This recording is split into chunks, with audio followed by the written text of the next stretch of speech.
Tengo 72 años, y estas manos arrugadas que ven han tocado más dolor del que cualquier niña debería conocer. Mi nombre es Yaxkin Nicté López Cifuentes, y hoy voy a contarles la historia que guardé en silencio durante más de 50 años. Una historia que comenzó cuando mi propio padre me entregó como si fuera ganado, para pagar una deuda que él había contraído jugando cartas.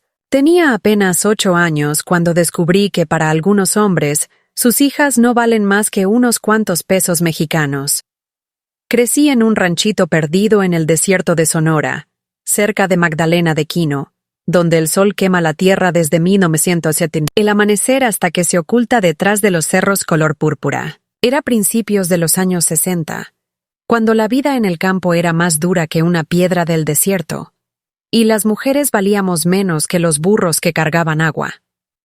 Nuestro hogar era una casa de adobe, con techo de lámina, que durante el día se convertía en un horno, y por las noches se enfriaba tanto que teníamos que dormir abrazados para no morir de frío. Las paredes eran gruesas, hechas con lodo, paja y sangre de toro, una técnica que mi bisabuelo había aprendido de los indios yaquis que vivían más al sur. El piso era de tierra apisonada, que mi madre, Itzel Malinali López, barría cada mañana con una escoba hecha de ramas de mezquite. El olor de nuestra casa era único, una mezcla de chile chipotle que siempre colgaba del techo para secar, tortillas, de maíz recién hechas en el comal de barro, y esa fragancia dulce del agua de Jamaica que mi madre hervía en grandes ollas de cobre. Por las mañanas, cuando el sol apenas asomaba por el horizonte, el aire olía a creosota y salvia del desierto. Plantas que crecían salvajes alrededor de nuestro rancho, y que mi abuela usaba para curar todo tipo de males. Mi padre se llamaba Joaquín Cifuentes, un hombre alto y delgado como los órganos que crecían en el desierto, con manos ásperas por años de trabajar bajo el sol inclemente de Sonora. Tenía el cabello negro azabache, siempre peinado hacia atrás con brillantina que compraba cuando iba al pueblo, y unos ojos café oscuro que podían verse tiernos cuando estaba sobrio, pero que se volvían duros como pedernal cuando había bebido. Trabajaba cuidando ganado en un rancho más grande que el nuestro, donde criaban vacas brahman y caballos criollos. Se levantaba antes del amanecer, cuando todavía se podían ver las estrellas en el cielo púrpura del desierto, y regresaba cuando ya habían encendido los quinqués porque no teníamos electricidad. Sus botas de cuero siempre estaban cubiertas, de polvo rojizo, y cuando se las quitaba en el portal de la casa, ese polvo flotaba en el aire como pequeñas nubes doradas. Mi madre era una mujer pequeña, de sangre indígena mezclada con española, con trenzas negras que le llegaban hasta la cintura y que se recogía en un chongo cuando trabajaba. Tenía las manos más suaves que he conocido, a pesar de todo el trabajo que hacía. Molía maíz en el metate de piedra volcánica, hacía queso de cabra, cosía nuestra ropa en una máquina Singer que había sido de mi abuela, y cuidaba un pequeño huerto donde crecían tomates, cilantro, chiles serranos y quelites. Tenía 2 hermanos, Itzel, que era 3 años mayor que yo, y se parecía a mi madre en todo, especialmente en esa manera silenciosa de sufrir sin quejarse, y Kukulcán, que era 2 años menor y había nacido con problemas en una pierna que lo hacían caminar raro, como si siempre estuviera tratando de esquivar algo invisible. Nuestra vida giraba alrededor del agua, o más bien, de la falta de agua. Teníamos un pozo que mi abuelo había excavado con sus propias manos, pero durante los meses secos, que eran la mayoría del año, el agua bajaba tanto que teníamos que caminar hasta un arroyo que quedaba a 2 kilómetros, cargando cántaros de barro que pesaban más que nosotros los niños. Yo era la encargada de cuidar las cabras. Teníamos 12 cabras flacas pero resistentes, que sabían encontrar comida donde otros animales se morían de hambre. Cada mañana, después de ayudar a mi madre a hacer las tortillas para el desayuno, me iba con ellas hacia los cerros, donde crecían arbustos espinosos que a las cabras les gustaban. Me llevaba mi morral tejido con fibra de agave, donde guardaba tortillas dobladas con sal, y a veces, cuando había, con frijoles refritos. Era una vida simple pero dura. No teníamos juguetes comprados, así que nos fabricábamos nuestras propias diversiones. Yo hacía muñecas con hojas de maíz secas, piedras para los ojos y pedazos de tela que mi madre me regalaba cuando se le rompía algún vestido. Mi hermano Kukulcán tallaba animalitos en madera de palo fierro, una madera tan dura que parecía piedra. Y mi hermana Itzel tejía pulseras con hilos de colores que deshacía de costales viejos. Los domingos eran especiales.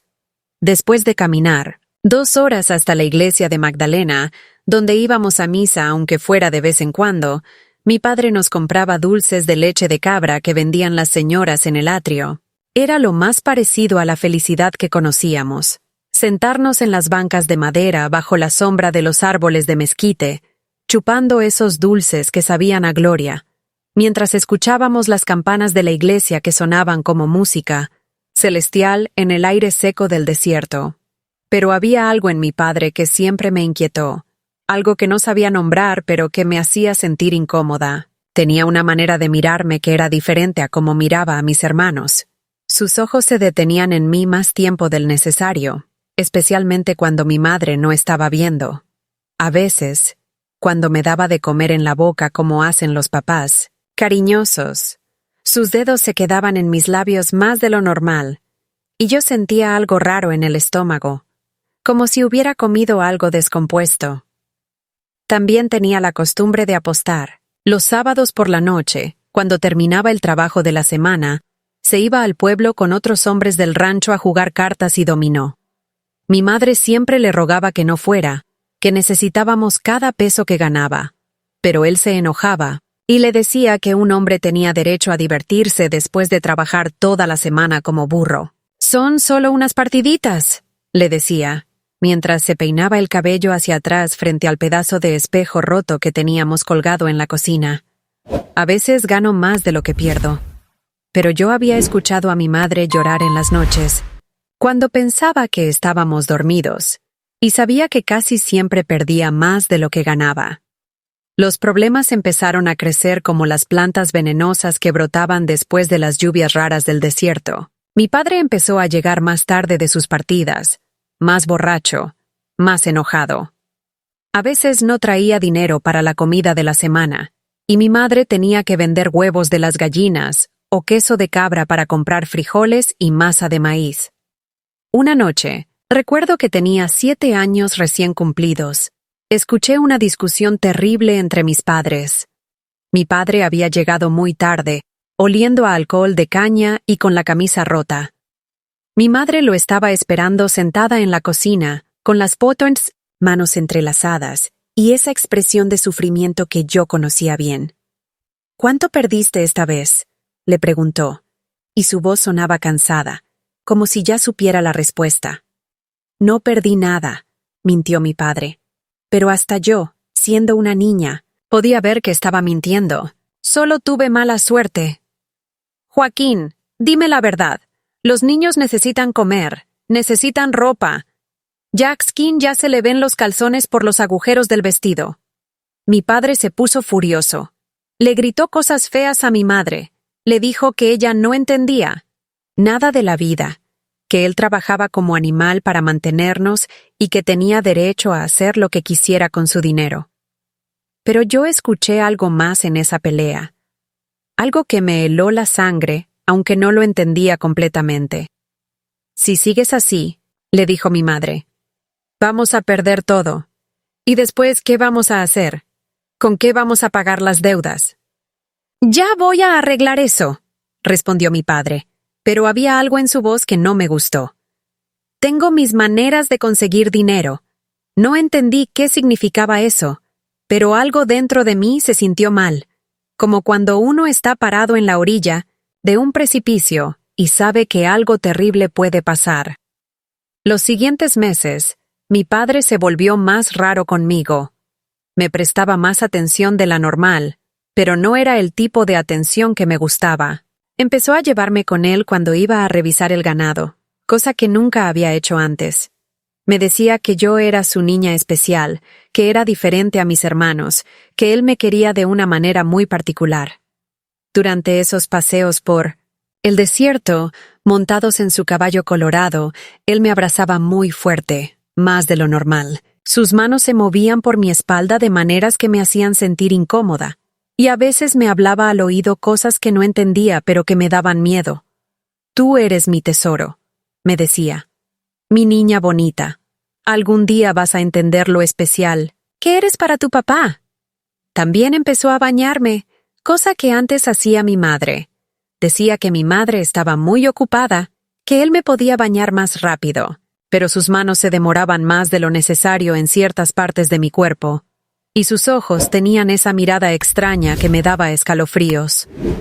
Una tarde, mientras me estaba bañando en la tina de peltre que usábamos, me dijo algo que nunca voy a olvidar.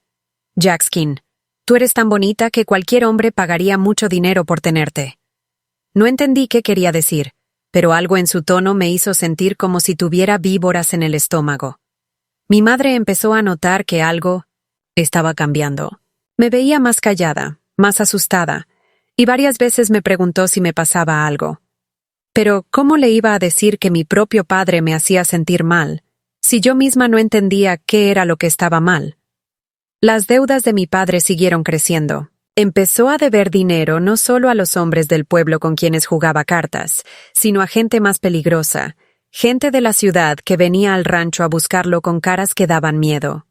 Un día llegaron 3 hombres en una camioneta polvorienta. Eran altos, vestidos con camisas de manga larga a pesar del calor, y tenían sombreros de palma que les tapaban los ojos. Hablaron con mi padre en el patio, y aunque yo estaba dentro de la casa ayudando a mi madre a hacer masa, pude escuchar pedazos de la conversación.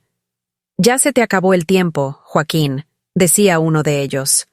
«Don Esteban quiere su dinero, y lo quiere ahora.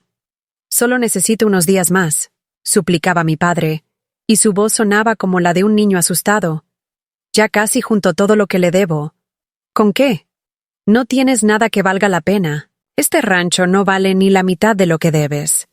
Hubo un silencio largo, y después escuché algo que me cambió la vida para siempre. «Tengo algo que a don Esteban le puede interesar», dijo mi padre, y su voz sonaba diferente, como si hubiera tomado una decisión terrible. «Tengo una hija. Está chica, pero ya está creciendo. Es bonita, obediente. Puede valer más que el dinero que le debo». El mundo se me cayó encima en ese momento. No podía creer lo que estaba escuchando. Mi propio padre, el hombre que se suponía que me tenía que proteger, estaba hablando de mí como si fuera una vaca que se puede vender en el mercado. «¿De qué edad?», preguntó uno de los hombres, y su voz tenía un interés que me dio más miedo que todo lo anterior. «8 años, pero parece de más, y es trabajadora, no da problemas». «Don Esteban va a tener que verla primero», dijo otro de los hombres. «Si le gusta, tal vez podamos hacer un trato». Mi madre había escuchado todo también.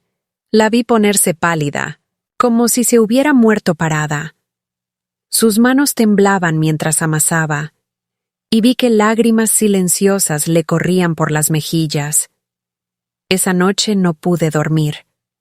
Me quedé despierta en mi petate, escuchando a mis padres hablar en voz baja en el cuarto. De al lado, mi madre lloraba y le suplicaba a mi padre que no hiciera lo que estaba pensando hacer, pero él le decía que no había otra salida, que si no pagaba la deuda nos iban a matar a todos. «Es solo por un tiempo», mentía mi padre. «Cuando junte el dinero, la voy a traer de vuelta».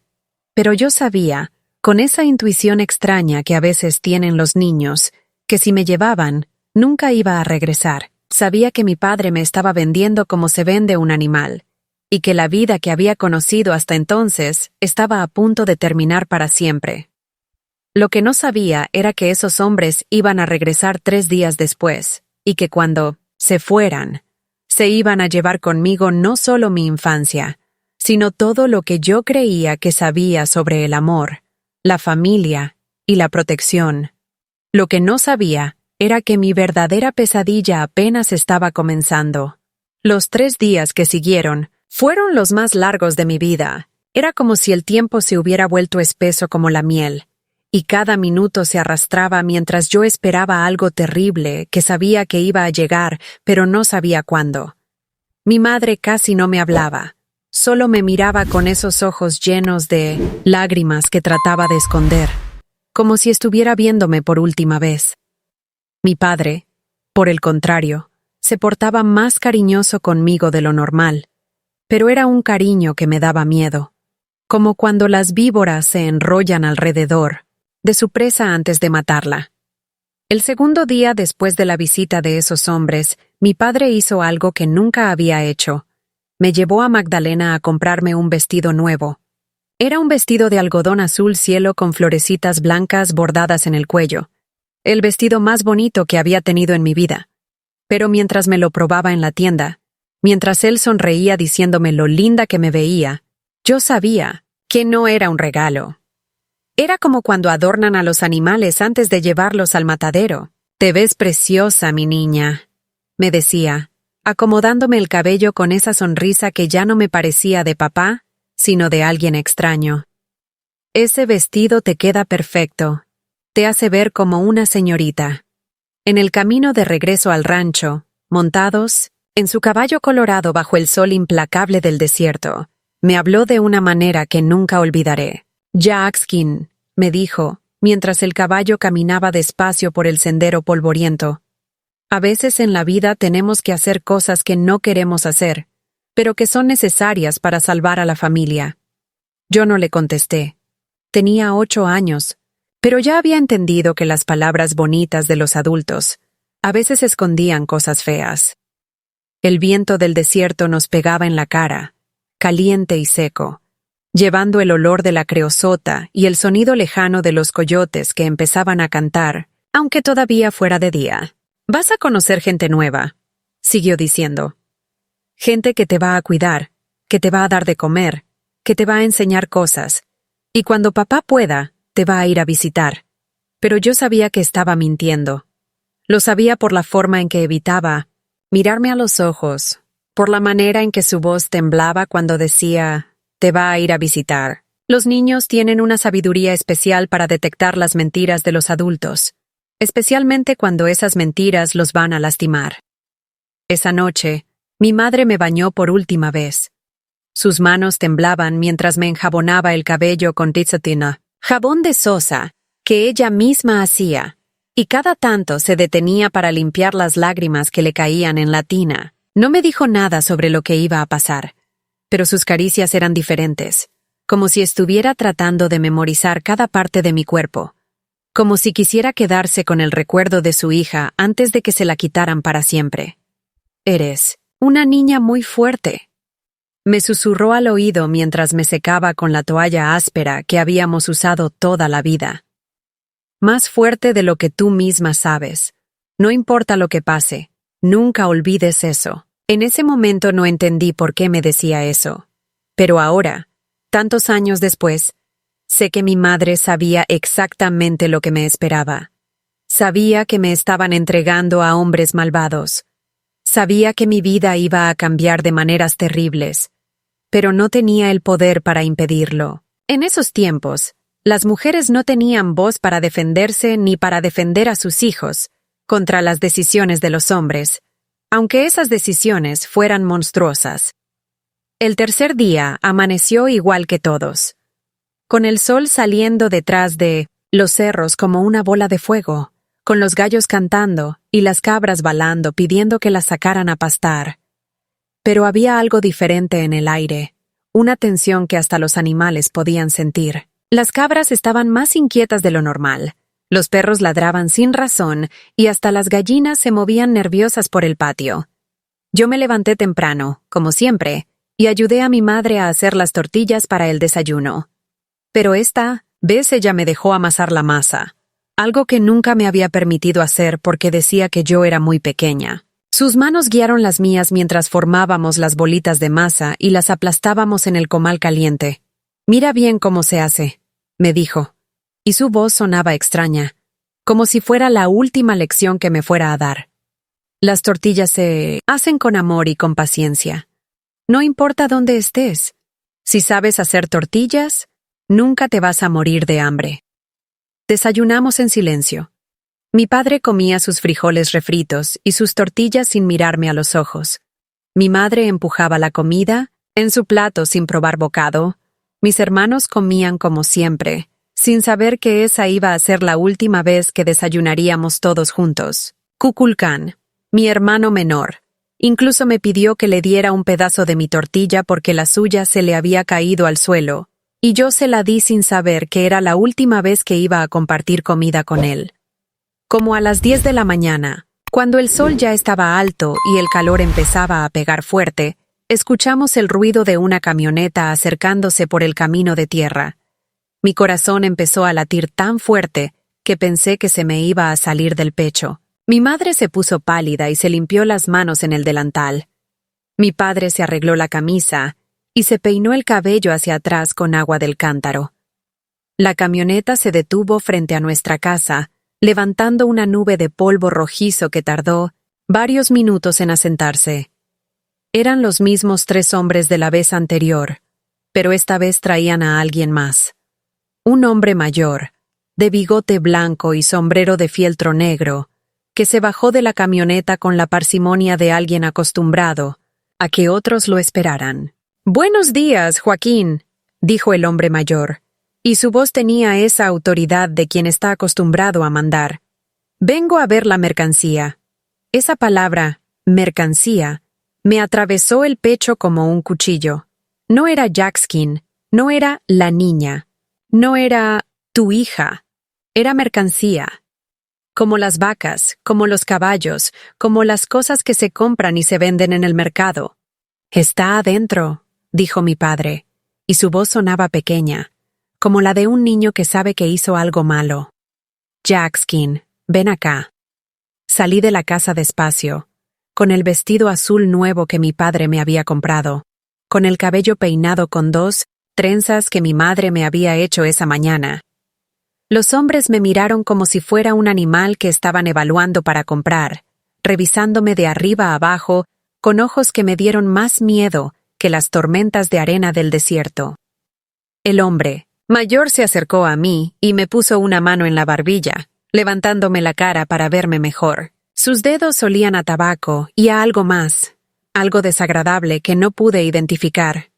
«¿Cómo te llamas, niña?» «Jackskin Nikte», le contesté, aunque mi voz salió tan bajita que casi no se escuchó. «Bonito nombre. ¿Sabes trabajar?» Asentí con la cabeza. «¿Sabes cocinar? ¿Limpiar? ¿Obedecer?» Volví a asentir, aunque cada pregunta me daba más miedo. El hombre me examinó como si fuera un caballo que estaba pensando comprar. Me tocó los brazos, me revisó las manos, incluso me abrió la boca para ver mis dientes. Todo mientras mi padre estaba parado ahí, viendo cómo trataban a su propia hija como si fuera ganado. «Está bien», dijo finalmente. «Es pequeña, pero se ve fuerte, y es bonita. Va a servir». Entonces se dirigió a mi padre. «Con esto quedamos a mano, Joaquín. Pero si vuelves a deber dinero, la próxima vez no va a haber trato. La próxima vez van a ser tus rodillas». Mi padre asintió como un perro regañado.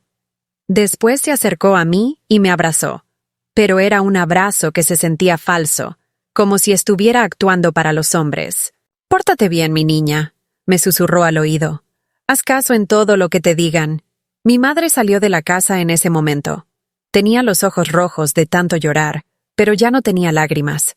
Se acercó a mí y me abrazó tan fuerte que me dolió, como si quisiera guardarme dentro de ella para siempre. «Te amo, mi niña», me dijo, y esas fueron las últimas palabras que escuché de ella. «No importa lo que pase, nunca olvides que te amo». Uno de los hombres más jóvenes me tomó de la mano. «Vámonos», dijo. «Don Esteban no tiene todo el día». Caminé hacia la camioneta como si fuera un sueño, como si no fuera real lo que estaba pasando. Mis hermanos habían salido al patio y me miraban sin entender qué pasaba. Kukulkan incluso me dijo adiós con la mano, pensando que era un paseo normal, sin saber que nunca me iba a volver a ver. Me subieron a la parte de atrás de la camioneta, entre costales que olían a maíz y herramientas de trabajo. La camioneta arrancó levantando otra nube de polvo, y yo volteé para ver mi casa por última vez. Mi madre estaba parada en el portal, con el rebozo cubriéndole la cabeza, viendo cómo se llevaban a su hija. Mi padre ya había entrado a la casa. Mientras nos alejábamos por el camino de tierra, viendo cómo mi hogar se hacía cada vez más pequeño hasta desaparecer detrás de los cerros, entendí que mi vida anterior había terminado. La niña que jugaba con muñecas de hojas de maíz, que cuidaba cabras en el desierto, que hacía tortillas con su madre, esa niña había muerto en ese momento. Lo que quedaba era algo diferente, algo que tendría que aprender a sobrevivir en un mundo que no conocía. El viaje duró varias horas. La camioneta se bamboleaba por caminos cada vez peores, entre paisajes que se volvían más desolados y más amenazantes. Los hombres no me hablaron durante todo el trayecto, solo fumaban y hablaban entre ellos de cosas que yo no entendía. A veces me ofrecían agua de una botella que compartían, pero yo tenía tanta sed de lágrimas que no podía tomar nada. Cuando el sol empezó a ponerse, pintando el cielo de rojo como sangre, llegamos a un lugar que me dio más miedo que todo lo anterior. Era una casa grande, de 2 pisos, rodeada de muros altos con alambre de púas en la parte de arriba. Había perros grandes y flacos que ladraron cuando llegamos, y hombres armados que nos abrieron un portón de metal. «Ya llegamos», me dijo uno, de los hombres bajándome de la camioneta. «Tu nueva casa», pero yo sabía que esa no era una casa, era una prisión. ¿Y yo? Una niña de 8 años que hacía unas horas estaba desayunando tortillas con su familia. Acababa de convertirme en prisionera de hombres que me habían comprado como si fuera una cosa. Lo que no sabía era que dentro de esa casa me esperaban cosas que ni en mis peores pesadillas había imaginado. Lo que no sabía era que mi verdadero infierno apenas estaba comenzando. La casa parecía un palacio desde afuera, pero por dentro era el infierno disfrazado de lujo. Las paredes estaban pintadas de colores brillantes. Había muebles que yo nunca había visto, con tapices rojos y dorados que parecían de las iglesias. Olía a perfume caro mezclado con humo de cigarro y algo más. Algo dulzón y pesado que después aprendí que era opio. Los pisos eran de mosaicos fríos que me lastimaban los pies descalzos, porque uno de los primeros mandatos fue quitarme los zapatos para que no hiciera ruido al caminar. Don Esteban Villarreal Mendoza era un hombre corpulento, de unos 50 años, con el bigote perfectamente recortado y las manos llenas de anillos de oro. Vestía guayaberas de lino blanco que siempre estaban impecables, a pesar del calor sofocante de Sonora. Tenía los ojos pequeños y hundidos, como los de un cerdo, y cuando sonreía, lo cual hacía a menudo, sus dientes de oro brillaban bajo la luz de las lámparas de cristal que colgaban del techo. «Así que tú eres mi nueva adquisición», me dijo cuando me presentaron en lo que él llamaba su sala de recepción. Su voz era suave, educada, pero había algo en ella que me hizo querer correr y esconderme. «Eres más bonita de lo que me habían dicho. Tu padre hizo un buen negocio». No entendía qué significaba adquisición, pero la manera en que me miraba me hizo sentir como un objeto, como los jarrones caros que decoraban la sala. Me quedé parada ahí, con mi vestido azul que ahora se sentía como un disfraz, temblando, aunque no tenía frío. La mujer que me iba a cuidar se llamaba Consuelo Herrera, pero todos le decían la flaca Consuelo. Era alta y delgada como un palo de escoba, con el cabello negro siempre recogido en un chongo tan apretado que le estiraba la piel de la cara. Tenía la piel amarillenta de alguien que nunca ve el sol, y unas manos largas y huesudas que se movían como arañas cuando hablaba. «Esta va a ser tu casa ahora», me dijo Consuelo mientras me llevaba por un pasillo largo lleno de puertas cerradas. «Don Esteban es un hombre generoso que te va a dar techo, comida y ropa. A cambio, tú vas a trabajar y vas a obedecer todo lo que te digan, sin preguntas y sin quejas». Me llevó a un cuarto pequeño que estaba en la parte de atrás de la casa. No tenía ventanas, solo una claraboya muy alta por donde entraba un poquito de luz. Había una cama angosta con sábanas grises, una mesa pequeña y una silla de madera. En una esquina había una palangana para lavarme y un orinal que tendría que vaciar todos los días. «Este es tu cuarto», me dijo Consuelo. «Aquí vas a dormir, aquí vas a rezar, y aquí vas a esperar cuando no tengas trabajo que hacer. La puerta se cierra con llave desde afuera, así que ni pienses en andar explorando por la casa». Esa primera noche no pude dormir. Me quedé despierta en esa cama extraña, en esa habitación que olía a humedad y a tristeza, escuchando sonidos que no conocía.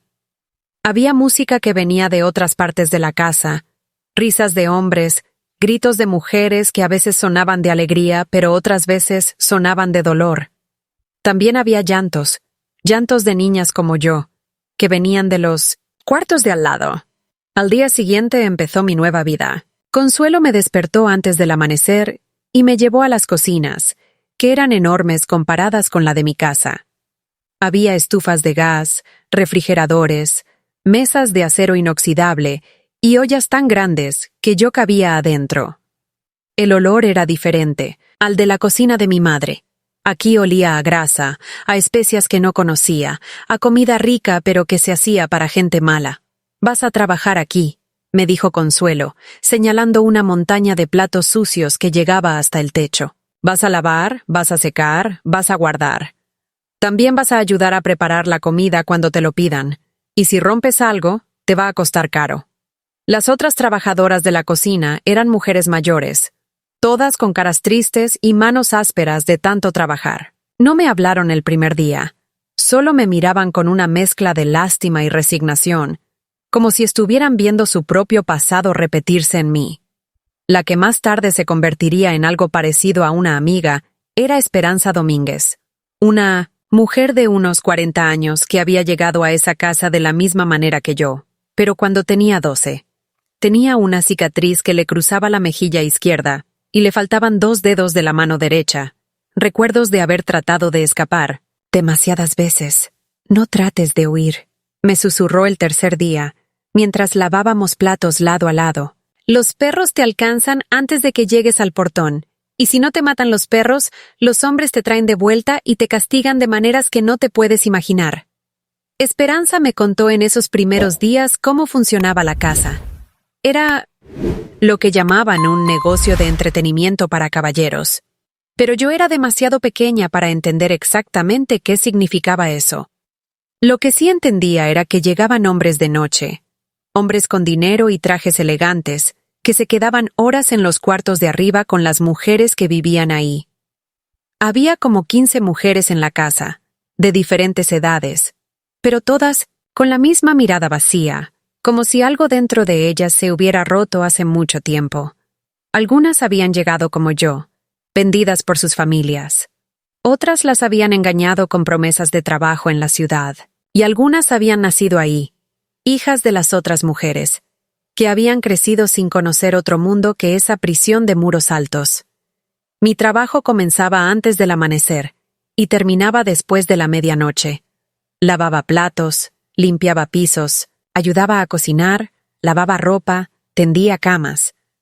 Mis manos, que antes solo conocían el trabajo suave de hacer tortillas y ordeñar cabras, se llenaron de cortadas y ampollas. Mi espalda dolía de estar inclinada sobre las tinas de agua caliente, y mis pies se hincharon de estar parada tanto tiempo sobre los mosaicos fríos. La comida era mejor que la que teníamos en casa, pero no tenía sabor para mí. Era como si mis lágrimas hubieran salado todo lo que comía, como si la tristeza me hubiera quitado el gusto por la vida. Comía porque Consuelo me obligaba, porque decía que don Esteban había pagado mucho dinero por mí y no iba a permitir que me enfermara por no comer.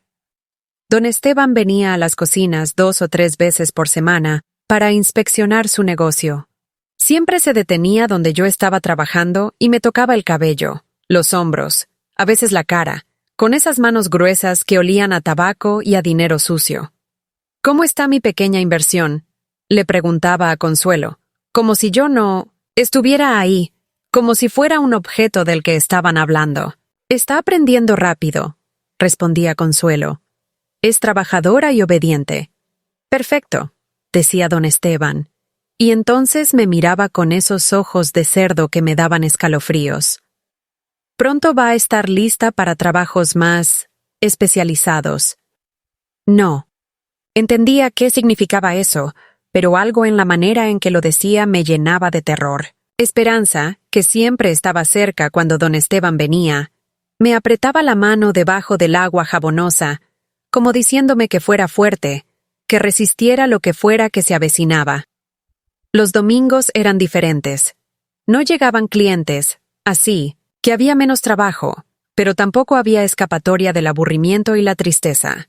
Ese día nos permitían salir al patio, un espacio rectangular rodeado de muros altos, donde había algunos árboles flacos y bancas de cemento. Era ahí donde conocí a las otras niñas. Había 5 niñas además de mí, todas entre los 7 y los 14 años. La más grande se llamaba Paloma Sánchez. Tenía 14 años y había estado en la casa durante 3 años. Era la que nos cuidaba a las más pequeñas, la que nos consolaba cuando llorábamos por las noches, la que nos enseñaba cómo sobrevivir en ese lugar terrible. La clave es volverse invisible, me dijo Paloma la primera vez que hablamos, mientras estábamos sentadas bajo la sombra raquítica de un mezquite que crecía en el patio. No llames la atención, no causes problemas, haz tu trabajo y mantente callada. Mientras más tiempo puedas quedarte trabajando en las cocinas, mejor para ti. ¿Por qué? Le pregunté, aunque parte de mí ya sabía que no quería escuchar. La respuesta: porque cuando don Esteban decide que ya estás lo suficientemente grande, te cambian de trabajo. Y el otro trabajo es mucho peor que lavar platos. Las otras niñas eran Rocío, de 7 años, que lloraba todas las noches por su mamá; Carmen, de 9, que había llegado 6 meses antes que yo; Soledad, de 11, que ya casi nunca hablaba; y Marisol, de 12, que tenía esa mirada vacía de alguien que ya sabía demasiado sobre el mundo. En las noches, cuando nos encerraban en nuestros cuartos, yo me quedaba despierta escuchando los sonidos de la casa. Música, risas, gritos, llantos. A veces escuchaba pasos en los pasillos, puertas que se abrían y se cerraban, voces de hombres que hablaban de nosotras como si fuéramos mercancía. Durante esos primeros meses, mantuve la esperanza de que mi padre vendría por mí. Me decía a mí misma que había sido solo un préstamo, que cuando juntara el dinero me llevaría de vuelta a casa. Me imaginaba corriendo por el desierto otra vez, cuidando las cabras, ayudando a mi madre a hacer tortillas, durmiendo en mi petate entre mis hermanos. Pero los meses pasaron y mi padre nunca llegó. En lugar de eso, empecé a recibir mensajes que me hacían entender la verdad. Consuelo me decía cosas como: «Tu familia ya se olvidó de ti», o «Tu padre ya gastó el dinero que le dieron por ti», o «Nadie va a venir por una niña que ya no sirve para nada bueno».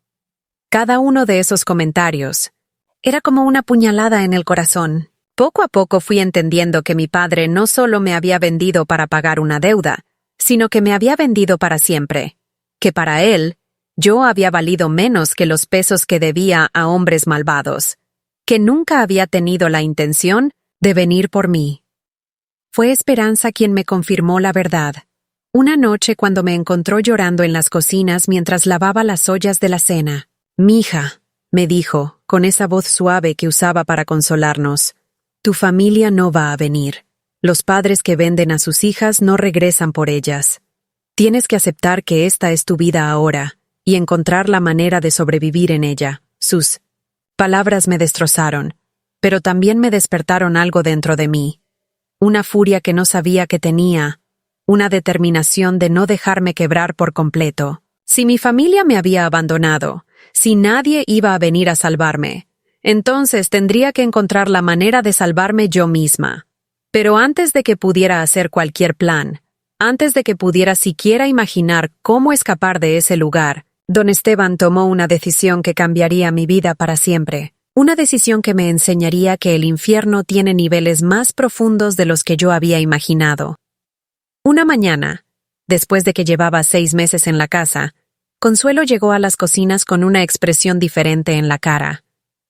No era su severidad usual, sino algo peor, algo que parecía lástima mezclada con resignación. «Jackskin», me dijo, Don Esteban quiere verte en su oficina. Ponte tu vestido azul, el que traías cuando llegaste. Mi corazón empezó a latir tan fuerte que pensé que todos en la cocina lo podían escuchar. Esperanza me miró con ojos llenos de lágrimas que trataba de esconder. Paloma, que estaba ayudando a secar platos, se acercó y me apretó la mano. «Sé valiente», me susurró. «Pase lo que pase, sé valiente». Mientras me dirigía hacia la oficina de don Esteban, con mi vestido azul que ahora me quedaba pequeño y mis zapatos que ya tenían agujeros, supe que mi vida estaba a punto de cambiar otra vez, y que esta vez el cambio iba a ser peor que todo lo anterior. La oficina de don Esteban era el lugar más lujoso que había visto en mi vida. Las paredes estaban cubiertas de madera oscura y había estantes llenos de libros que parecían no haber sido tocados nunca. Su escritorio era enorme, hecho de una madera tan brillante que podía ver mi reflejo en él, y detrás había una silla de cuero rojo que parecía un trono. El aire estaba espeso con el humo de su cigarro cubano y ese perfume dulzón que siempre lo acompañaba. Cuando entré, don Esteban estaba sentado detrás de su escritorio, pero no estaba solo. Había otro hombre con él, más joven, vestido con un traje gris caro y zapatos de charol negro que brillaban bajo la luz de la lámpara. Tenía el cabello engominado hacia atrás y una sonrisa que me dio más miedo que las caras serias de los guardias. «Ahí está mi pequeña joya», dijo don Esteban cuando me vio entrar. «Ven acá, Jackskin. Quiero presentarte a un amigo muy especial». Caminé hacia el escritorio con las piernas temblando. El piso de mármol estaba tan frío que lo podía sentir a través de las suelas delgadas de mis zapatos. El hombre joven me miraba de una manera que me hizo querer esconderme detrás de algo, pero no había dónde esconderse en esa oficina grande y vacía. «Este es el licenciado Ramón Delgado Herrera», me dijo don Esteban. «Es un hombre muy importante, con muchos contactos en el gobierno, y tiene gustos muy específicos». El licenciado Delgado se levantó de su silla y se acercó a mí. Era alto y delgado, con manos pálidas que parecían nunca haber trabajado un día en su vida. Me puso una mano en la cabeza y me acarició el cabello de una manera que me hizo sentir sucia. «¿Cuántos años tiene?», preguntó, como si yo no estuviera ahí. «9», contestó don Esteban. «Pero es muy madura para su edad. Y muy obediente». «Perfecto», dijo el licenciado, y su sonrisa se hizo más grande. Exactamente lo que estaba buscando. Don Esteban se levantó de su escritorio y caminó hacia nosotros. «Jackskin», me dijo, «el licenciado Delgado va a ser tu nuevo patrón. Te va a llevar a la Ciudad de México, donde vas a tener una vida muy diferente. Vas a trabajar en su casa, vas a conocer gente importante, vas a aprender cosas que aquí no puedes aprender». Las palabras se me atascaron en la garganta. ¿Me estaban vendiendo otra vez? Después de 6 meses en esa casa terrible, ¿me iban a mandar a un lugar aún peor? ¿Y si no quiero ir? Pregunté, aunque mi voz salió tan bajita que casi no se escuchó. Los dos hombres se rieron, como si hubiera dicho algo muy gracioso. «Mi niña», me dijo don Esteban, «tú no tienes opción. Eres mi propiedad, y puedo hacer contigo lo que se me antoje. El licenciado me está pagando muy bien por ti, así que vas a ir con él y te vas a portar como la niña educada que te enseñé a ser». El licenciado Delgado sacó una cartera de cuero del bolsillo interior de su saco y contó varios billetes sobre el escritorio. Eran más billetes de los que había visto en mi vida, más dinero del que mi familia podría ganar en años de trabajo. «Aquí tienes», le dijo a don Esteban, «como acordamos, y puedes estar seguro de que la niña va a estar en muy buenas manos». Pero la manera en que dijo «buenas manos» me heló la sangre. No sonaba como alguien que me iba a cuidar, sino como alguien que tenía planes terribles para mí. «¿Cuándo nos vamos?», preguntó el licenciado. «Ahora mismo», contestó don Esteban. «Ya está todo arreglado. La niña no tiene equipaje, solo la ropa que trae puesta». Y así, sin más explicaciones, sin tiempo para despedirme de Esperanza o de Paloma o de las otras niñas, sin siquiera poder recoger las pocas cosas que había juntado en esos 6 meses, me llevaron otra vez hacia una camioneta que esperaba afuera. Esta vez era diferente, más elegante, con asientos de cuero y aire acondicionado, pero para mí seguía siendo una prisión sobre ruedas. El licenciado Delgado se sentó a mi lado, en el asiento de atrás, mientras un chofer uniformado manejaba. Durante las primeras horas del viaje, él no me habló. Solo fumaba cigarrillos y revisaba unos papeles que tenía en un portafolio de cuero. Pero yo podía sentir sus ojos mirándome de vez en cuando, evaluándome, planeando cosas que yo no quería imaginar. Cuando llevábamos como 3 horas de camino, paró la camioneta en una gasolinera. El licenciado me compró un refresco y unas galletas, los primeros dulces que había probado desde que salí de mi casa. Pero no tenían sabor, para mí, porque sabía que no eran regalos sino sobornos, maneras de hacer que confiara en él antes de mostrarme su verdadera cara. ¿Sabes leer?, me preguntó mientras comíamos. Un poquito, le contesté. Mi madre me había enseñado las letras básicas, pero nunca había ido a la escuela. Perfecto. En mi casa vas a tener tutores que te van a enseñar a leer mejor, a escribir, a comportarte como una señorita de sociedad. Mis amigos esperan cierto nivel de refinamiento en las niñas que trabajo. No entendía qué significaba refinamiento, pero algo en la manera en que lo dijo me dio escalofríos. El viaje a la Ciudad de México duró 2 días. Dormimos en un hotel elegante en el camino, donde el licenciado me compró un vestido nuevo, zapatos nuevos y hasta ropa interior nueva. Todo era de mejor calidad que cualquier cosa que había tenido en mi vida, pero se sentía como un disfraz, como si me estuvieran preparando para actuar en una obra de teatro terrible. La Ciudad de México era el lugar más grande y ruidoso que podía imaginar. Había edificios tan altos que me dolía el cuello de verlos, carros por todas partes, gente corriendo de un lado a otro como hormigas. El aire olía a humo y a cosas que no conocía, y el ruido era tan fuerte que me daba dolor de cabeza. La casa del licenciado Delgado estaba en una colonia elegante llamada Roma Norte. Era una casona antigua de 2 pisos, con jardines perfectos y una fuente en el frente. Por fuera parecía un lugar donde vivía gente decente, pero yo ya había aprendido que las casas bonitas podían esconder cosas terribles. Adentro, la casa era aún más lujosa que la de don Esteban. Había cuadros en las paredes que parecían muy caros, muebles antiguos que brillaban como espejos, y alfombras tan gruesas que mis pies se hundían cuando caminaba sobre ellas. Pero también había algo raro, algo que me puso nerviosa desde el momento en que entré. Había cámaras, pequeñas, discretas, pero yo las veía en las esquinas de los techos, detrás de los cuadros, escondidas entre las plantas. Era como si alguien estuviera vigilando todo lo que pasaba en esa casa. La mujer que me iba a cuidar se llamaba Dolores Márquez, pero me dijo que le dijera señora Dolores. Era una mujer de unos 50 años, con el cabello gris perfectamente peinado y vestidos oscuros que siempre estaban planchados. Tenía una manera de hablar muy educada, pero sus ojos eran fríos como hielo. «Tú vas a ser mi asistente», me dijo mientras me enseñaba la casa. «Vas a ayudarme con las tareas domésticas, vas a servir cuando tengamos invitados, y vas a estudiar con los tutores que el licenciado va a traer para ti». Me llevó a mi cuarto, que estaba en el 2º piso. Era mucho más grande y elegante que el cuarto que había tenido en casa de don Esteban. Tenía una cama con dosel, un escritorio de madera tallada y hasta un baño privado con una tina grande. Pero también tenía cerraduras especiales en la puerta y barras en las ventanas que se veían desde adentro pero no desde afuera. «Las reglas son simples», me dijo la señora Dolores mientras me mostraba dónde iba a guardar mi ropa nueva.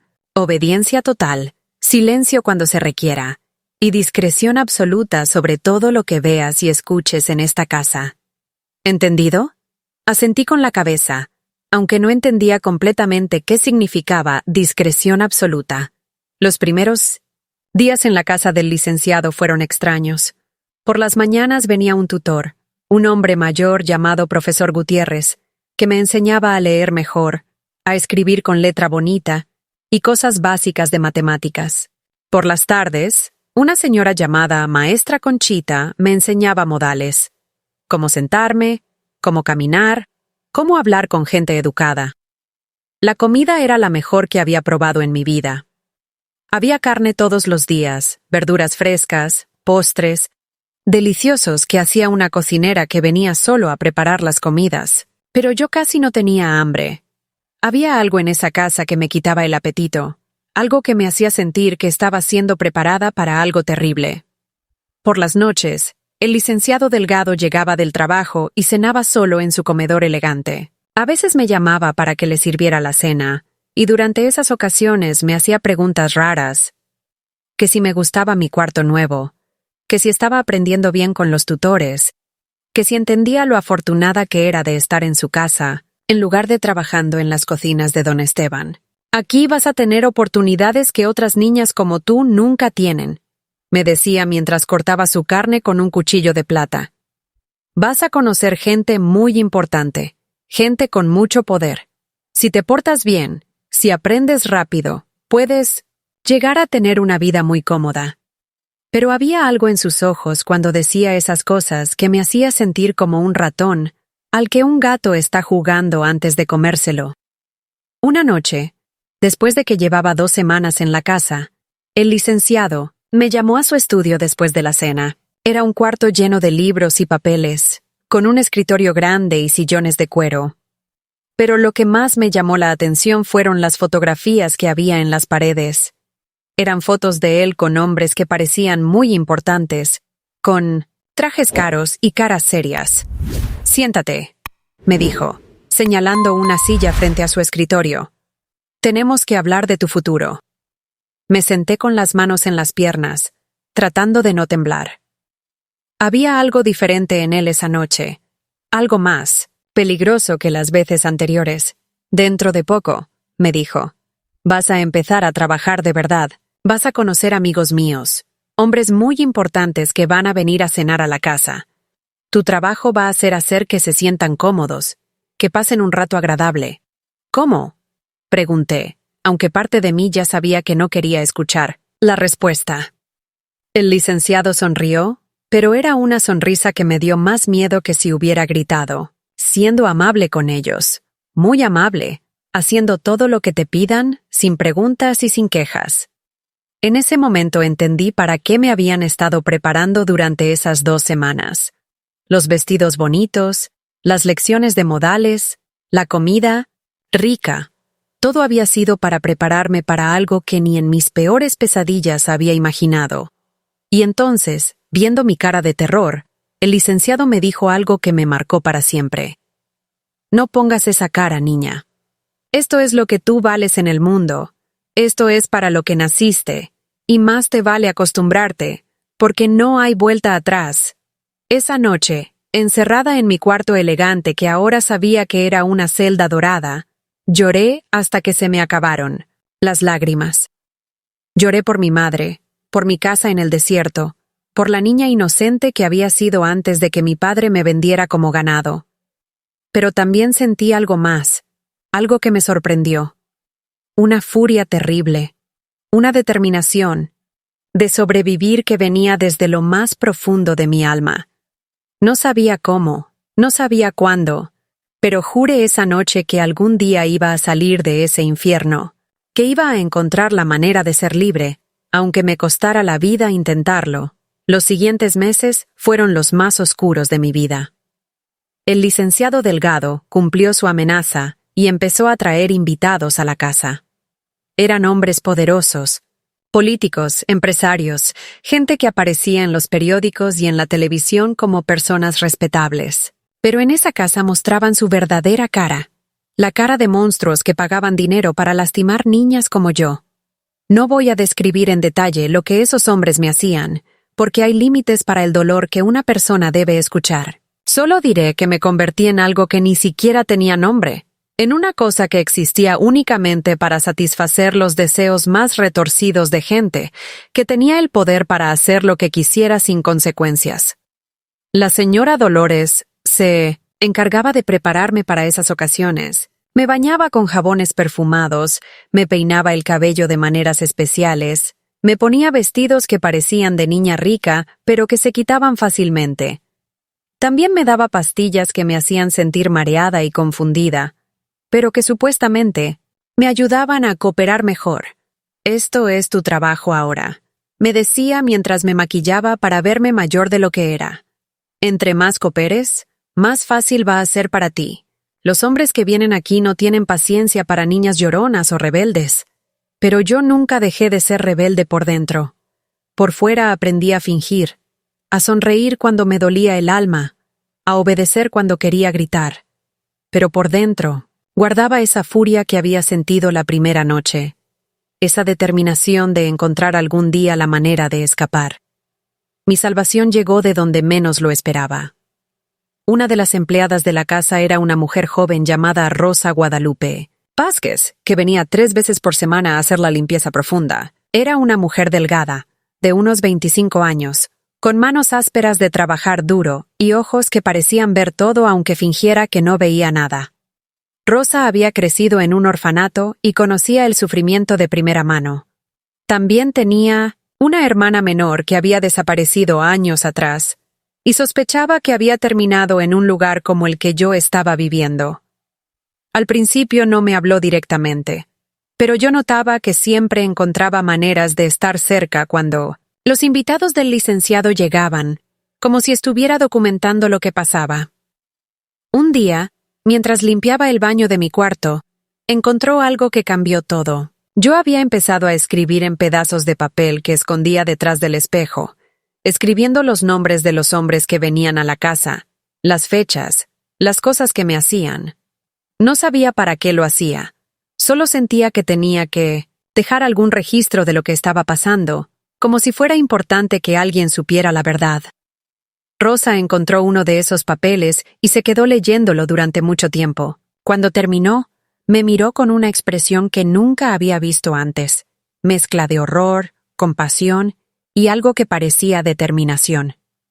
¿Tú escribiste esto?, me preguntó en voz muy baja. Asentí con la cabeza, esperando que me fuera a regañar o que le fuera a decir al licenciado. ¿Hay más? Volví a asentir. Tráeme todo lo que tengas, me susurró. Pero que nadie nos vea.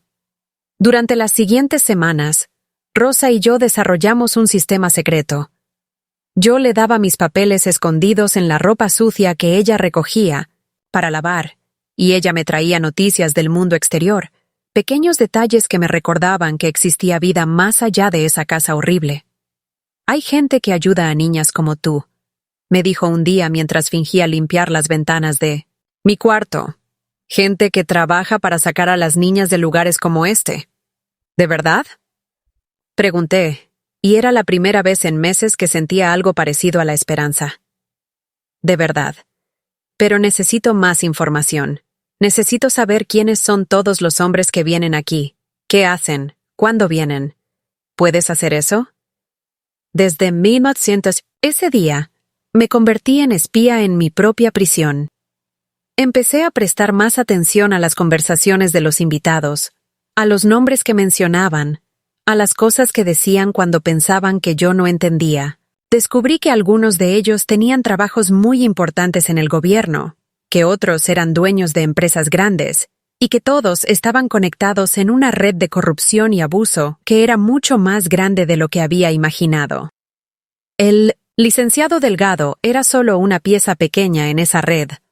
Su trabajo era conseguir niñas como yo y ofrecérselas a hombres poderosos que podían pagarle favores políticos y protección legal a cambio. Era un sistema que había funcionado durante años, protegido por gente que tenía el poder de hacer que cualquier investigación desapareciera. Pero Rosa tenía contactos que ellos no conocían. Trabajaba en secreto con una organización que se dedicaba a rescatar niños víctimas de trata. Una organización que tenía conexiones con policías honestos y periodistas valientes que no se podían comprar. «Ya casi tenemos lo que necesitamos», me dijo Rosa una tarde, después de que llevábamos 2 meses pasando información. «Pero necesitamos una cosa más. Necesitamos evidencia directa. Algo que no puedan negar.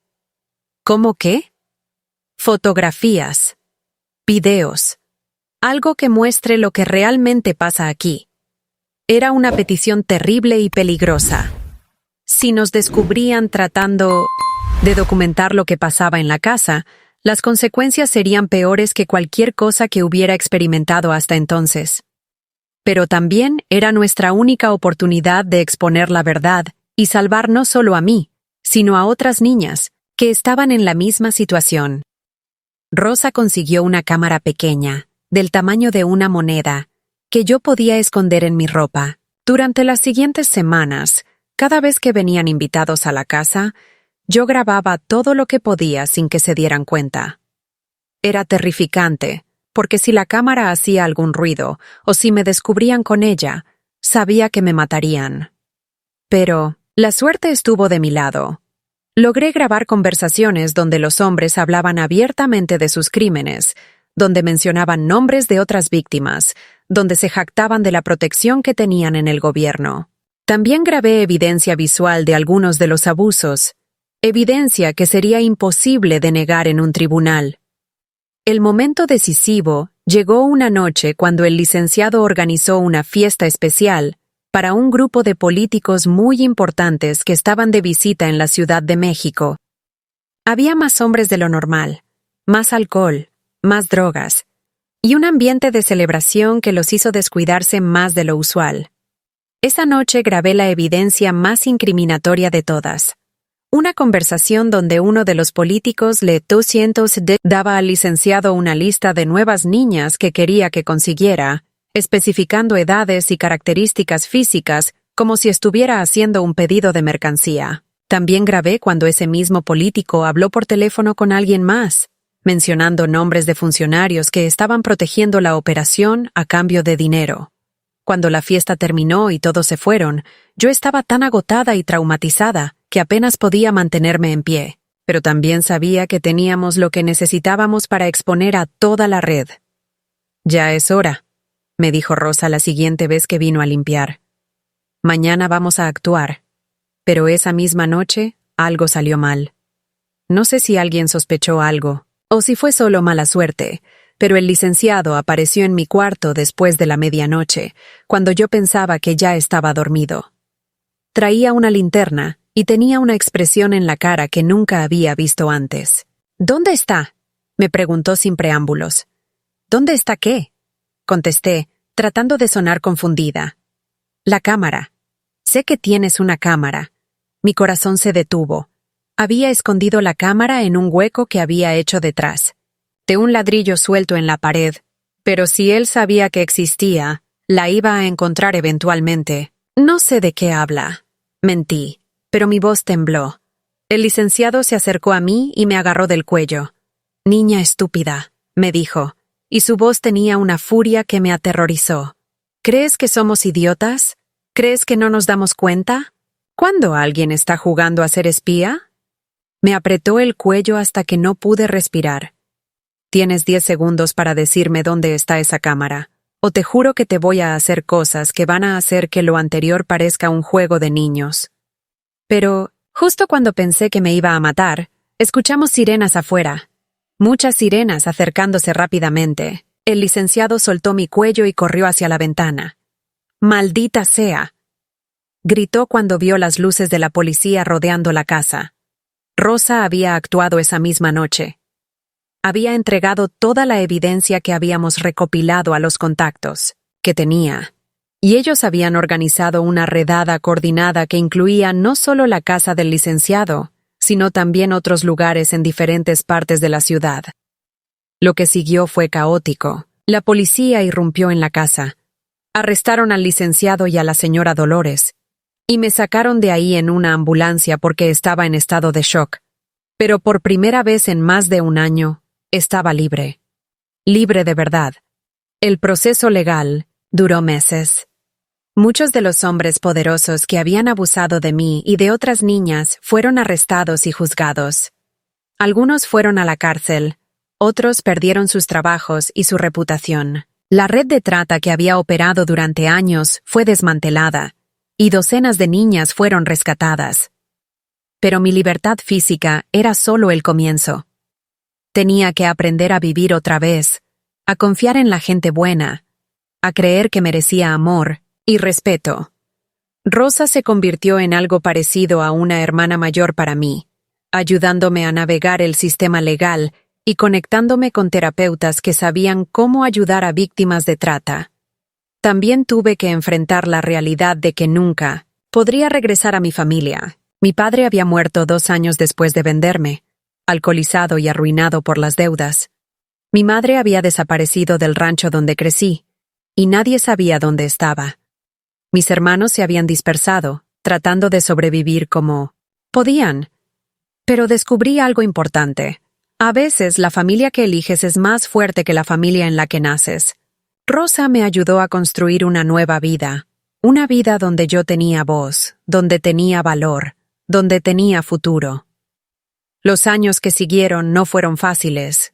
Tuve pesadillas durante mucho tiempo, momentos de pánico cuando veía ciertos tipos de hombres, días cuando pensaba que nunca iba a poder sanar completamente. Pero también tuve momentos de alegría que no había experimentado desde que era muy pequeña, momentos cuando recordé lo que se sentía reír, lo que se sentía tener esperanza. Y lentamente, muy lentamente, aprendí algo que pensé que nunca iba a aprender. Aprendí a vivir otra vez. Aprender a vivir otra vez fue como aprender a caminar después de estar paralizada durante años. Rosa me llevó a vivir con ella a un apartamento pequeño, pero lleno de luz en una colonia tranquila, de la Ciudad de México. Era la primera vez desde que tenía 8 años que dormía en una cama sin cerraduras en la puerta. La primera vez que podía abrir una ventana y sentir el aire libre sin barras que me lo impidieran. Los primeros meses fueron terribles de maneras diferentes a lo que había vivido antes. Durante el día parecía que estaba bien. Ayudaba a Rosa con las tareas del hogar. Estudiaba con tutores que ella consiguió para que pudiera obtener mi educación primaria. Pero por las noches, cuando cerraba los ojos, regresaba a esas casas malditas. Soñaba con don Esteban, con el licenciado Delgado, con todos esos hombres que me habían lastimado. Rosa nunca me presionó para que hablara de lo que había pasado, pero tampoco me dejó aislarme completamente. El silencio protegió a los que te lastimaron, me decía cuando me veía muy callada. Ahora tu voz puede proteger a otras niñas. Fue ella quien me conectó con la doctora Patricia Mendoza, una psicóloga que se especializaba en trabajar con víctimas de trata. La doctora Patricia era una mujer mayor, de cabello blanco y manos suaves, que tenía una manera de hablar que me hacía sentir segura por primera vez en años. No tienes que contarme todo de una vez, me dijo en nuestra primera sesión. El trauma es como una herida profunda. Si tratamos de limpiarla toda de golpe, puede infectarse más. Vamos a ir despacio, a tu ritmo. Durante meses, lo único que podía hacer en esas sesiones era llorar. Lloraba por la niña que había sido, por la inocencia que me habían robado, por los años perdidos, pero también lloraba de alivio, porque por fin tenía un lugar seguro donde desahogar todo el dolor que había estado guardando. Poco a poco, empecé a hablar. Primero sobre las cosas pequeñas, cómo extrañaba el desierto de Sonora, cómo recordaba el olor de las tortillas de mi madre, cómo me gustaba cuidar las cabras cuando era pequeña. Después, cuando me sentí más fuerte, empecé a hablar sobre lo malo, sobre la traición de mi padre, sobre los meses en casa de don Esteban, sobre los horrores que viví con el licenciado Delgado. No fue tu culpa, me repetía la doctora Patricia, cada vez que yo me culpaba por algo. Eras una niña. Los adultos que tenían que protegerte fueron los que fallaron, no tú. Tardé años en creerle de verdad, pero eventualmente sus palabras empezaron a hacer sentido. Empecé a entender que yo había sido víctima, no cómplice, que mi supervivencia no había sido cobardía, sino valentía, que el hecho de que hubiera encontrado la manera de ayudar a exponer a mis abusadores me convertía en una heroína, no en una víctima. A los 16 años, 8 años después de mi rescate, tomé una decisión que cambió mi vida para siempre. Decidí contar mi historia, públicamente. Había otros juicios pendientes contra miembros de la red de trata, y mi testimonio podía ayudar a condenar a más criminales y a cerrar más operaciones como las que yo había sufrido. Rosa me acompañó al juzgado el día que testifiqué. Llevaba puesto un vestido azul, no muy diferente al que mi padre me había comprado el día antes de venderme, pero esta vez era mi elección usarlo. Esta vez era un símbolo de que había recuperado mi poder de decisión. Cuando subí al estrado y miré a los acusados, sentí algo que no esperaba: lástima. Estos hombres que me habían parecido tan poderosos, tan aterradores, ahora se veían pequeños y patéticos en sus uniformes de prisioneros. Habían perdido todo su poder, toda su influencia, toda su capacidad de lastimar niñas inocentes. Mi nombre es Jackskin Nicté López Cifuentes, dije, y mi voz sonó fuerte y clara en esa sala llena de gente.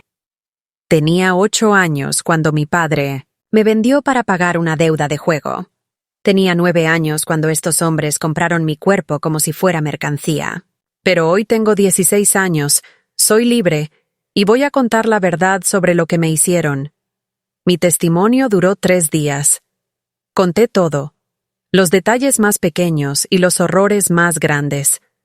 Cuando terminé, había lágrimas en los ojos, de muchas personas en la sala, incluyendo algunos de los jueces. Pero lo más importante era que mi testimonio ayudó a conseguir condenas de prisión para más de 20 hombres que habían participado en la red de trata. Después del juicio, decidí dedicar mi vida a ayudar a otras víctimas. Estudié trabajo social y psicología, especializándome en trauma infantil.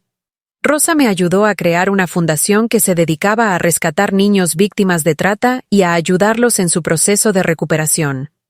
A los 21 años, me casé con un hombre bueno llamado Gabriel Hernández, un trabajador social que también había dedicado su vida a ayudar a víctimas de abuso. Gabriel nunca me presionó para que le contara mi historia antes de que yo estuviera lista, y cuando finalmente se la conté completa, me abrazó y me dijo: «Tu pasado no te define. Lo que te define es la fortaleza que mostraste para superarlo y la compasión que muestras para ayudar a otros». Tuvimos 3 hijos, 2 niños y una niña.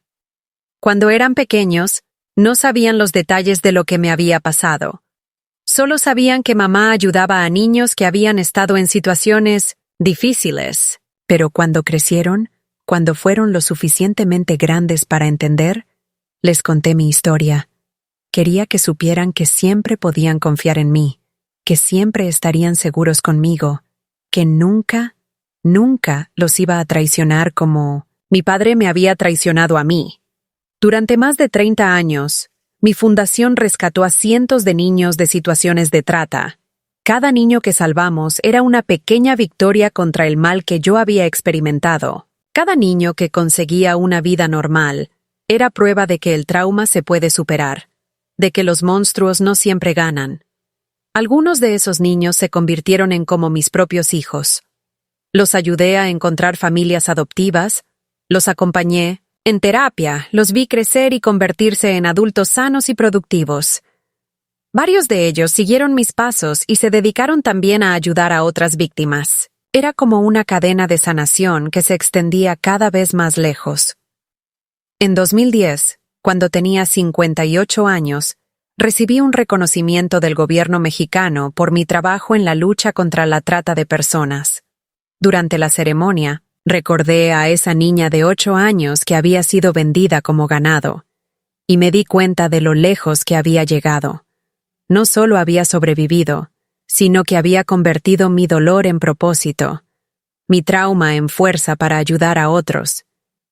Pero la vida todavía me tenía sorpresas guardadas. En 2015, cuando tenía 63 años, recibí una llamada que cambió todo otra vez.